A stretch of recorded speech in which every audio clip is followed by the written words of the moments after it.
Le tagine algérien existe bien. Aujourd'hui, je te montre le tagine jbin, aussi appelé bounarine. تبارك الله تبارك الله الطاجين الجيريان. المهم الخوت هذا كيسميوه الطاجين الجبن التونسي. هو ماشي زعما طاجين اللي كيطيب طاجين بحالنا ولا شنو، مي هاد بحال الشكل ديال التورتيه كتسمى عندهم هما طاجين الجبن التونسي. وهذا بطبيعه الحال الطاجين المغربي الغني عن التعريف اللي كيطيب في الانيه ديال الفخار. ايوا جيراننا طلوا في جهه الغرب وطلوا في جهه الشرق وبزقوها مزيان وجبدوا طريف من هنا طريف من هنا وخرجوا لنا هذا الاختراع هذا.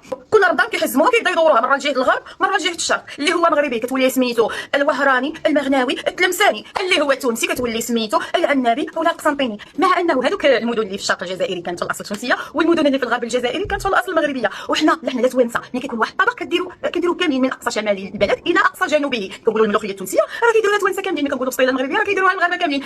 صحيح انها كتكون اختصاص نتاع واحد المدينه او خرجت من واحد المدينه، ولكن كتنتشر في البلاد باكملها. ماشي بحال شي وحدين يمكن بسطيلين يديروها ناس تلمسان وانت تعرفي ديريها. لا حنا الجزائر واسعه واسعه مبجقه دايره هكا، حاطه رجل في هاد الجهه ورجل في هاد الجهه وكتجر. والوسط شنو كاين؟ الخوا الريح حفره. شنو عندكم نتوما؟ تخطاكم الشرق ديالكم والغرب ديالكم، يعني خطاكم المغرب وتونس. شنو عندكم نتوما في الوسط؟ كاين تكرم طايف الدروج بوتولات مسو شطيطها توانسه مساكن تصدم كيجيو كل واش حسنتم وشنو.